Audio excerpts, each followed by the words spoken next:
में नमावे छिए चौरी दोपहर तक में सूख जाए छे। शाम के गंगाराज घाट में गाय के नमावे छिए। गंगाराज घाट बहुत दूर छे यहाँ से, तोहर दुर्बल शरीर छ, झौआ खुरका बन छे, लपटा के गिर जे तोरा नहीं जाहे त तोरा हम एगो युक्ति बता दै छिए।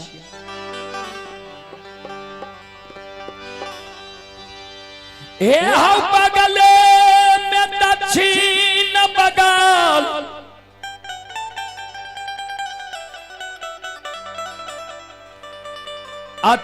अक्षमितपुर नगरी छै।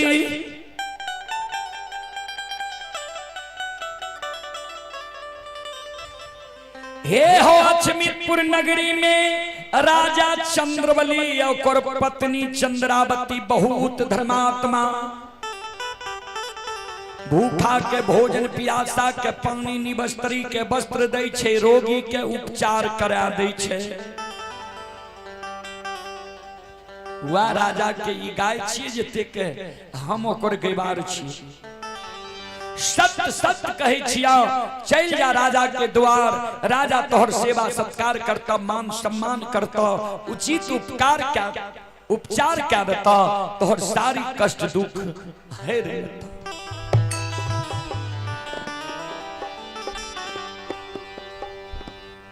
ज्योति बाबा के भगवान भर महीने रही, के दली के बात छोड़ दिलकई अक्षमितपुर नगरी। राजा चंद्रबली के द्वार के बात धाल के राजा चंद्रबली के द्वार के ओर जा रहे। ओने धर्मराज बाबा राते में राजा रानी के स्वप्न जगा दिल के रहे। राजा रानी एक बेटा बेटी के कारण व्याकुल छो, कोई फिरियाद नहीं ललका। काल बिना दल बिना फूल बिना हकार बिना आमंत्रण के गुरु बाबा तोरा द्वार आब रहल ये। दुर्बल शरीर छे, कोढ़ी काया छे, ओकर मान सम्मान करबो आ कहां ओकरा मुंह से जे झूठो वचन निकल गेल त तोरा लिए सदा सत्य भ जाए।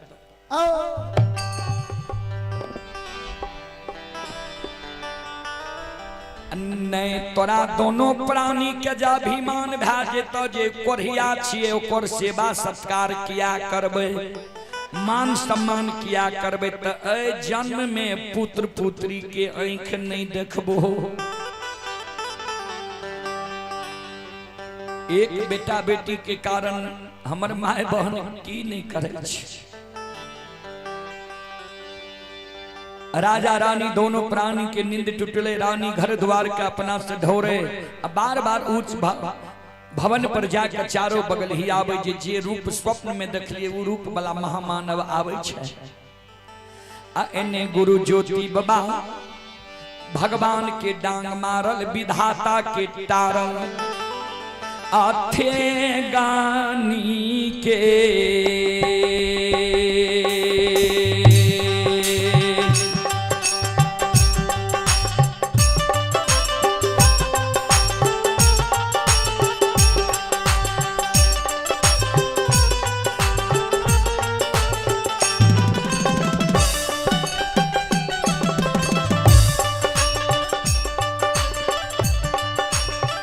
हो तुरा बालाजी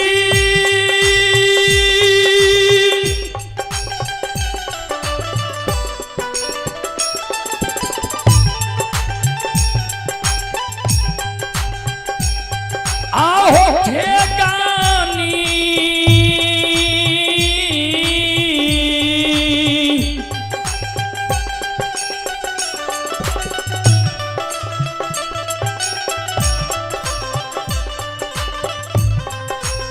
नीके हो आसा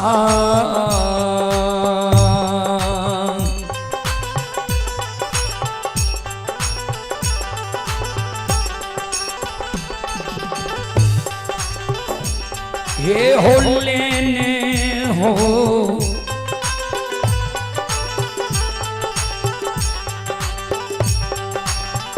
ज्योति बाबा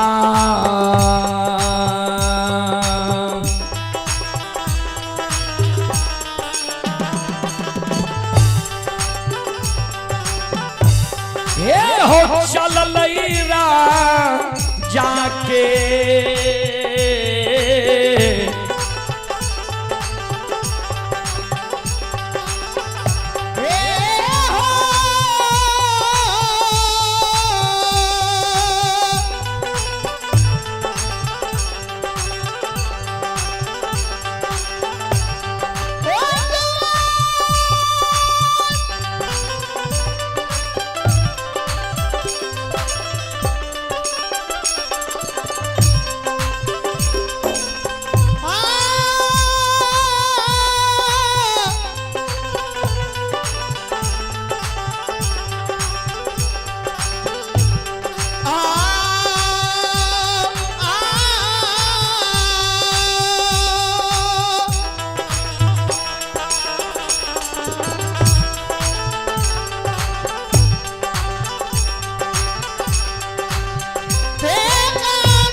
आइए श्री बालेश्वर यादव शिक्षक जिनकी नाती प्रियांशु के शुभ मुंडन के शुभ अवसर पर हम लोग यहाँ आए हैं, वह निशा कुमारी की शादी के शुभ अवसर पर ग्राम अरराहा में हम लोग अभी कार्यक्रम कर रहे हैं। निशा कुमारी जिनकी शादी है उनकी ओर से 501 रुपये के पुरस्कार आए हैं। श्रद्धालु को बहुत बहुत धन्यवाद। शादी की आपको हमारे श्रोताओं के ओर से ढेर सारी शुभकामनाएं, बहुत बहुत बधाई। एक बार श्रद्धालु के नाम पर आप लोग जोरदार ताली बजाकर आशीर्वाद दे दीजिए कि उनका जोड़ा अचल रहे, भगवान हर हमेशा खुशहाली रखे। बहुत बहुत धन्यवाद।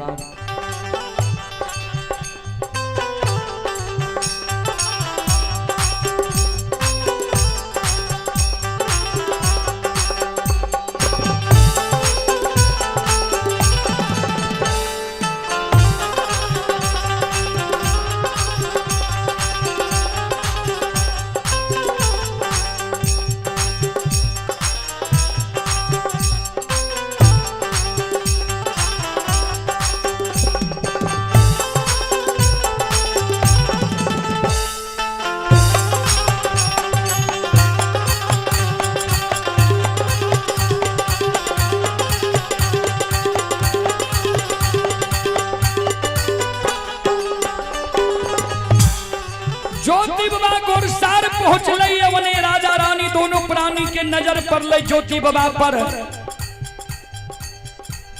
दौड़ के आवे छे गुरु बाबा के चरण में गिर जाय छे। गुरु बाबा पैर पाछा खींचले, बाबू के छो तू? हमर कोढ़िया शरीर छिए, कोढ़िया छुआ छूत के बीमारी होई छे, हट के हमरा से रह।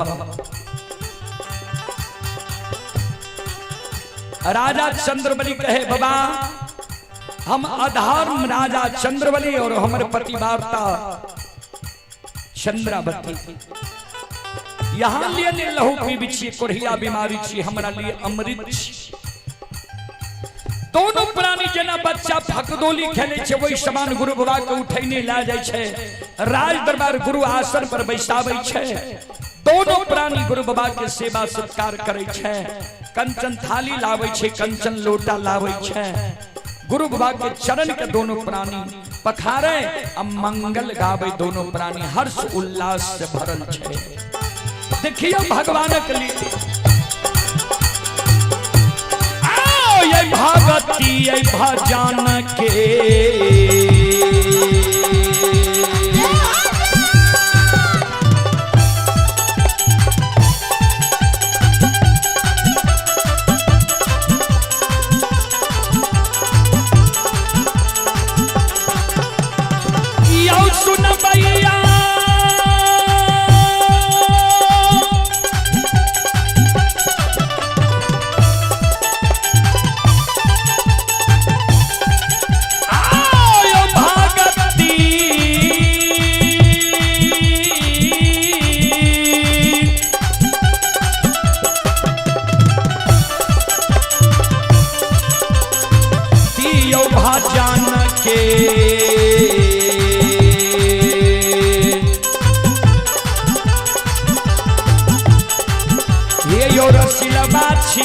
ठाकुर जी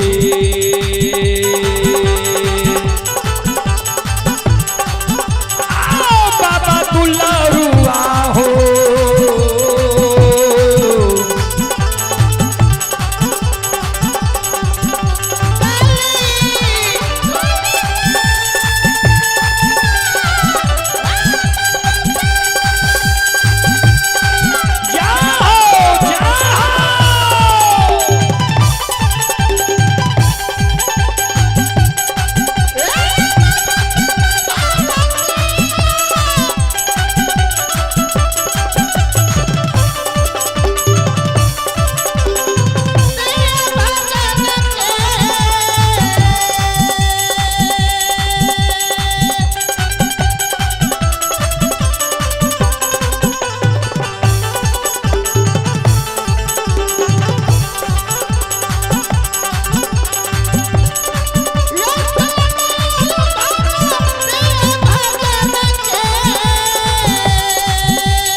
भक्ति के बस में भगवान बसे। राजा रानी दोनों प्राणी चरण के पखार लके। रानी गुरु बाबा की चरणामृत लै छे, पति परमेश्वर के दै छे, पीबै छे, शरीर पर छीटे छे। हर्ष उल्लास से गृह भवन में हर जगह जाके छीट रहल।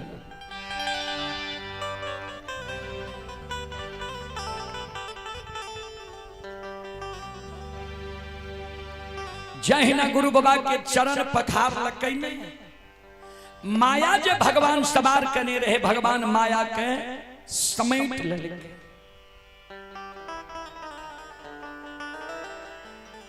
ज्योति बाबा मन में सोचे हम तो जय रही है केदली जंगल, राजा के द्वार हम चले लिए। राजा चंद्रवली का कल के राजा अब हम तोरा द्वार पर नहीं विलंब, एहो भगवान के कौल करार पूरे ले केदली जंगल जाए रही है, तोरा द्वार हम चले लिया। राजा कल के गुरुदेव हमरा द्वार पर लिए नहीं, यहाँ के सेवा सत्कार के लिए नहीं, हमरा द्वार यहाँ जल के लिए नहीं, भोजन के लिए नहीं, सेवा सत्कार करे के हमरा अवसर दिलिए, तुरंत कही छी जय छिया। कल के राजा भगवान हमरा बिना अन्न बिना जल के केदली जंगल लिखने छे। ध्यान देबे, माया भगवान सवार कहने रहे का तकोरा भूख प्यास के कारण आत्मा व्याकुल रहे, जल पिए के प्रयास करे रहे, भोजन करे के प्रयास करे रहे, माया का भगवान समेट ललके। राजा के कल के भगवान हमारा बिना अन्न बिना जल के केदली लिखल के, सेवा सत्कार नहीं लिखल के। एक भगवान के हमारा सहारा छे, भगवान जना हमारा 12 बरस समय के बिताओ, अब तोरा द्वार पर हम नहीं विलंब। राजा चंद्रबली आंगन जाय छे, रानी चंद्रावती के कहल के जी गुरु बाबा कहे छे केदली जंगल आ चल जेब, तोरा द्वार नहीं रहब। रानी चंद्रावती कल के गुरुदेव कुछो वचन दला, कल के ना। रानी चंद्रावती आवे छे, राजा के कहे लागे छे गुरु बाबा के सेवा सत्कार में त्रुटि भै गेलै। दोनों प्राणी गुरु बाबा के चरण पर गिर जाए छै, चरण में गिर के कानई आँख से आंसू रानी के गिरे। श्रोता बंधु,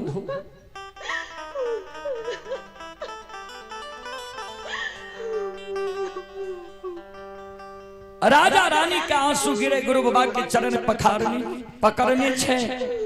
गुरु बाबा कल के राजा रानी जखन सतरा द्वार एलिया, दोनों प्राणी हर्षित प्रफुल्लित रहो, जाय के नाम ले लिया, दोनों प्राणी काने लागल हो।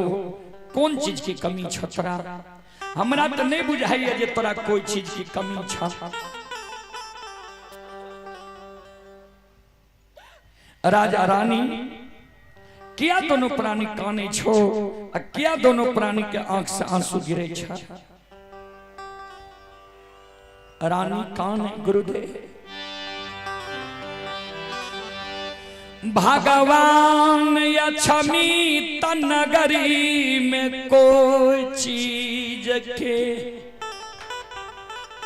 कमी नहीं दिल ये हाथी हथसार छै, घोड़ा घोड़सार नौकर नौरी मुंशी देवान हीरा लाल जवाहर मोती। एक चीज के कमी आई अछमी तनगरी में हमरा ये, जय कारण कोई साधु संत ऋषि महात्मा भोजन नहीं करे छे, निपुत्रा के राज कह के चल जाय छे। गुरुदेव भगवान हमरा धन संपत्ति नहीं देती है, लोग हमरा कलंक नहीं लगती है। भगवान हमरा महल अटारी नहीं देती है, कलंक नहीं लगती है। एगो बेटा बेटी पुत्र पुत्री संतान के कारण, हे गुरु महाराज हे गुरुदेव आए के ये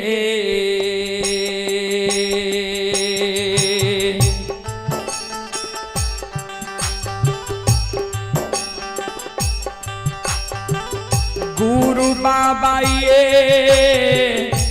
के ये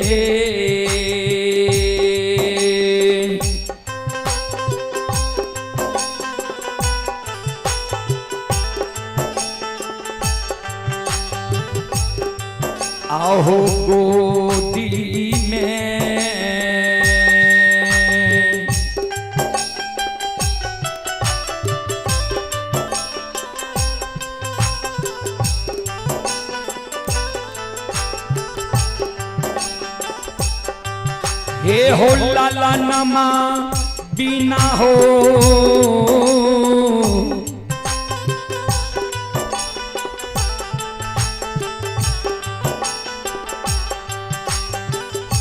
गुरु बाबा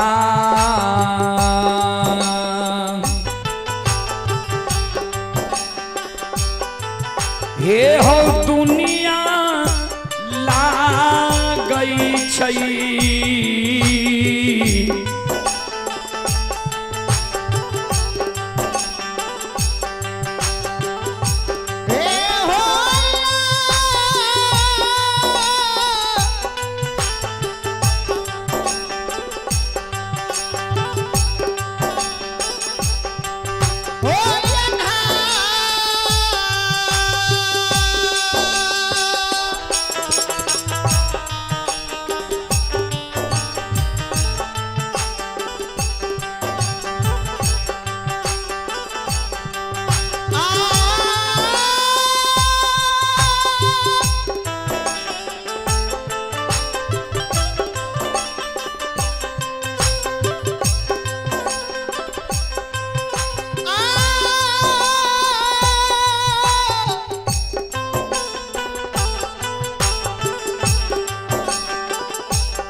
आइए आप हैं ऋषभ राज रीतिका कुमारी पिता रंजित यादव ग्राम अरराहा। श्रद्धालु की ओर से 101 रुपए की पुरस्कार आए हैं। श्रद्धालु को बहुत बहुत धन्यवाद, लाख लाख शुक्रिया, बहुत बहुत साधुवाद। और आप ही संत शिरोमणि श्रोता बंधु मां बहन बाबू भैया सब रंजित कुमार रंजन ग्राम अरराहा, वीर कुमार वीर अग्रवाल मेडिकल, दोनों का जीजा जी हैं मुकेश कुमार मनो रंजन की तरफ से शानदार 151 रुपए की पुरस्कार आए हैं। श्रद्धालु को बहुत बहुत धन्यवाद, लाख लाख शुक्रिया, बहुत बहुत साधुवाद। और आप हैं इंद्रदेव कुमार सोहाग के निवासी हैं। श्रद्धालु की ओर से 21 रुपए की पुरस्कार आए हैं। निरंजन कुमार की ओर से 11 रुपए की पुरस्कार आए हैं। श्रद्धालु को बहुत बहुत धन्यवाद, लाख लाख शुक्रिया, बहुत बहुत साधुवाद। राजा रानी के शब्द सुन के गुरु बाबा कल के राजा रानी इस समय में जे तू दोनों प्राणी हमारे चरण पकड़ के काने छो, इस समय में तो हम अपने विफल छिए। इस समय में तोहर फिर याद हम कोना ला सकब। कबीर बाबा के साखी में कवि लिखिन है, इतते अंधा आत हैं उतते अंधा जात, अंधा को अंधा मिला मार्ग कौन बता। अर्थ भेले जे इधर से भी अंधा जाय छे आ उधर से भी अंधा आवे छे, दोनों के रास्ता के पता नहीं छे, दोनों से रास्ता पूछे छे, कोई बता सकता है। तो ज्योति बाबा कल के हमहू विपतल छिए, तूहू विपतल छो। ए में तोहर कष्ट दुख हम केना समझ सकबा, केना हर सकबा। हाँ, जय समय में ठाकुर जी धर्मराज बाबा हमरा पर सम्मुख समाधान रहे। 101 डाली पोपी नगरी में हम लगावे रहिए, अंधा के पान दे रहिए, आंख से सूझे लागे रहे, बहिरा के पान दे रहिए, कान सुने लागे रहे, बांधी के पान दे रहिए, कोई से बेटा बेटी होई रहे। वही समय में हमरा गहवा रहती हो, डाली लगा देती हो, ठाकुर जी धर्मराज बाबा के कृपा भा जेती हो।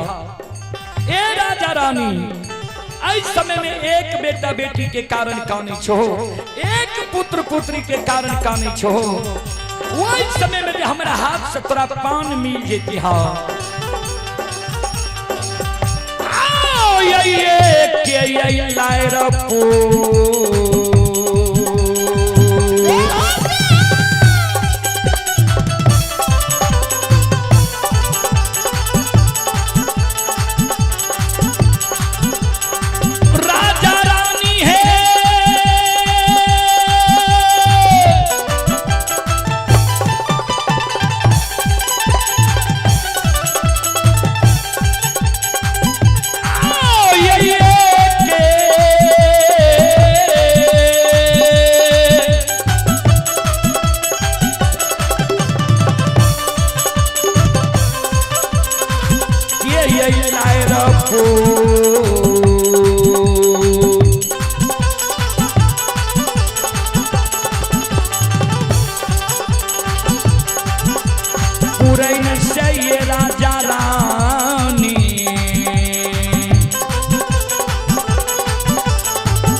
वही समय में जब पान मिलती है, एक बेटा बेटी के कारण ललायित छो।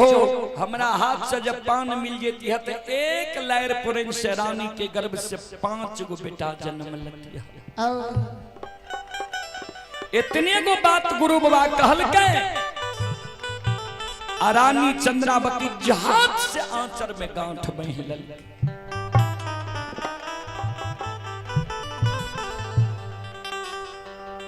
गुरु बाबा देखल के जे रानी आंचर में गांठ बहिल के गुरु बाबा राजा के कहे, राजा तोरा हम वचन नहीं दिलिया, परमान दिलिया, रानी किया गांठ में आंचर बहिल का, किया हमारा दुख के बेर में दुख दे छो।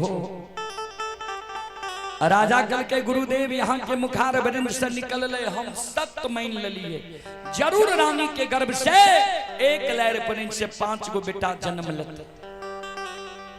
सदूर कबीर साहब के भजन में कवि लिखिए, मोको कहां तू ढूंढो रे बंदे, मैं तो तेरे पास में, ना काबे में ना कैलाश में ना व्रत उपवास में। अंत में लिखिए, खोजी होई तुरंत मिल जाऊं, एक पल की तलाश में। कहे कबीर सुनो भाई साधो, मैं तो हूं विश्वास में। भगवान विश्वास में छे। राजा रानी दोनों प्राणी विश्वास क्या ललके। गुरु बाबा कल के जब विश्वास के लो, हमको ना जानब जे तोरा विश्वास भए गेल। 5 गो बेटा के लिए विश्वास के लो, 5 गो जानवर को बला करे पड़तो तोरा। राजा रहे कोई चीज के कमी नहीं रहे। कल के बाबा कौन जानवर को बला करी। कल के 5 गो सुंदर बकरी के बच्चा मेमना लाय आब, धार्मिक के टेक ओकरा गला में हम बंधन बांध दे छिया। राजा रहे कोई चीज के कमी नहीं रहे। 5 गो सुंदर बकरी के बच्चा मेमना के लेल के नहला के ओकरा गला में रेशम धाग बांध देलके।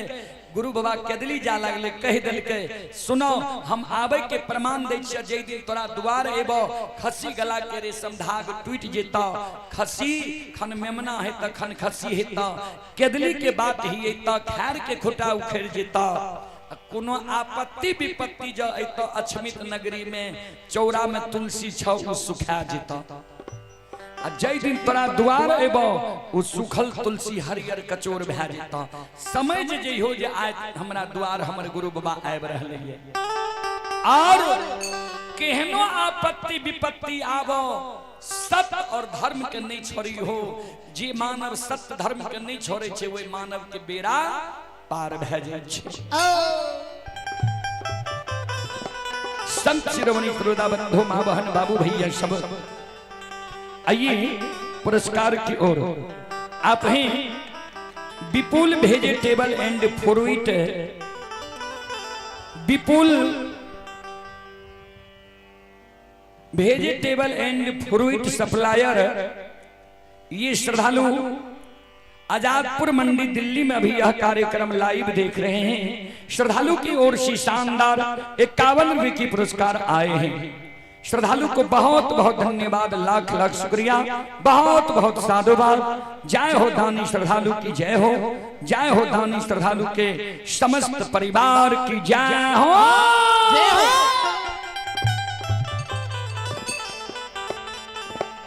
इतना बात कही के गुरु बाबा के दिल्ली जंगल चले गए।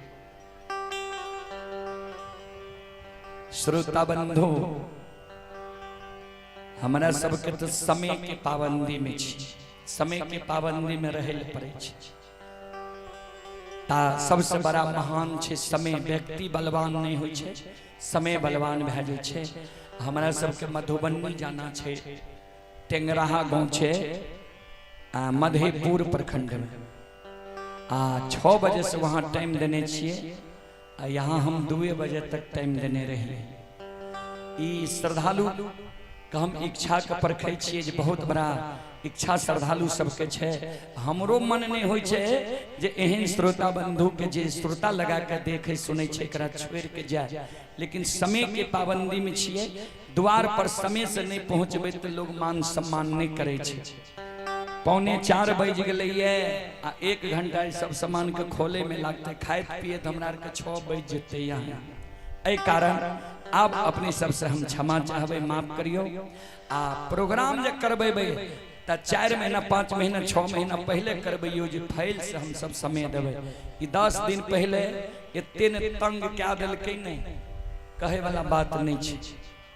आ सिर पर जना स्वप्न में लोग हों कह दे छे, वना हों कह देलिए ई बहुत जगह फैला दिल के जो हाँ कह के आप कहे छे दल गछ नहीं ता आप क्षमा चाहबे अपने सबसे। चलो एक बार दोनों हाथ से ताली बजा के अब मुखार वृंद से भगवान के नाम लियो, भगवान के दरबार में यहाँ सब हाजिरी लगा लियो। आय के दल हमरा सबके रहे अमनी खगड़िया के, ओई दल के अय कारण चेंज क्या के कैले वहां से दल टूर के चले लिए। हम अपना जगह पर संतोष पंजार का आए वहां दिल्ली एना क्या क्या कर मैनेज करे पड़ल। चलो एक बार श्रोता बंधु माँ बहन से हम आग्रह करबे एक बार यहाँ सब झूम के दोनों हाथ से ताली बजा के सब भगवान के दरबार में हाजिरी लगा लिया और भगवान के गुण के गाय लिया। सीताराम सीताराम सीताराम कहिए जाहि विधि राखे राम ताहि विधि रहिए। सीताराम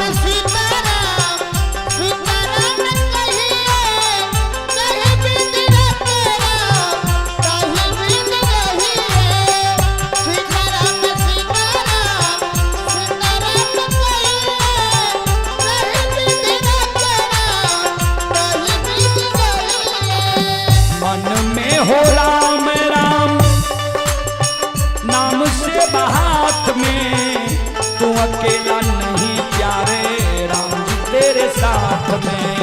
मन में हो दोनों हाथ उठा के सब मां बहनों सब भैया जाग रहे जाओ।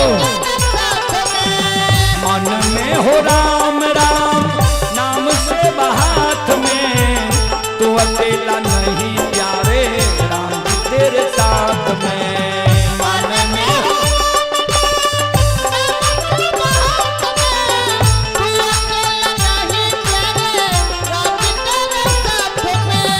विधि का विधान जान,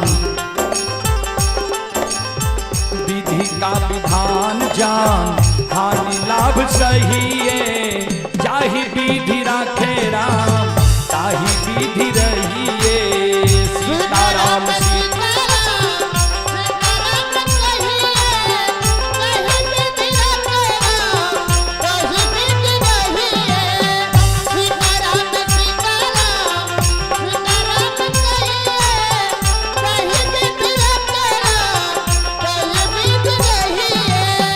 किया अभिमान तो फिर मान नहीं पाएगा, होगा प्यारे वही जो श्री राम जी को भाएगा।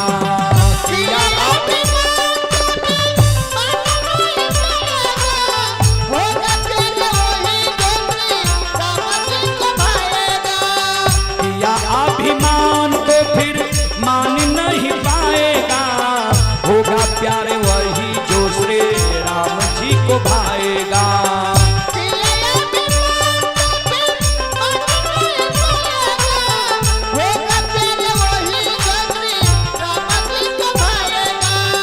फल आशा त्याग शुभ, फल आशा त्याग शुभ कर्म किया कीजिए जाहि विधि राखे राम ताहि विधि रहिए।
कुमार की ओर से अंतिम में 11 रुपए के पुरस्कार आए हैं। और नयंक राज, नयनशु राज, नयनसी प्रिया पिता ध्रुव कुमार अरराहा की ओर से 51 रुपए के पुरस्कार आए हैं। श्रद्धालु को बहुत बहुत धन्यवाद, लाख लाख शुक्रिया, बहुत बहुत साधुवाद। जय हो दानी श्रद्धालु की जय हो, उनके समस्त परिवार की जय हो। ता अब अपनी सब माफ करियो, फिर कभी सेवा के मौका मिलते हम सेवा करे के प्रयास करब। अपने सब सुन लो। माँ भगवती धर्मगाथा भगत मंडली गायक रूदल पंजियार ग्राम पंचायत बेलबारा प्रखंड सिमरी बख्तियारपुर जिला सहरसा। जैन नन्हा बाल कलाकार के स्वर में अपने सब बार बार Rudal Panjiyar YouTube channel Facebook page के जरिए भक्ति प्रसारण सुने हुए। और ये भी कार्यक्रम Rudal Panjiyar YouTube channel Facebook page पर लाइव चले रहे, जे देश विदेश तक लोग देखे रहे, अपलोड भा गई है। अरराहा नाम लिख के यूट्यूब फेसबुक पर अगर सर्च करबे तो ये कार्यक्रम अपने सबके बीच चले आता। अपने सब श्रोता बंधु के समय दे के लेल बहुत बहुत धन्यवाद, बहुत बहुत साधुवाद। बोल बोल साचे दरबार की।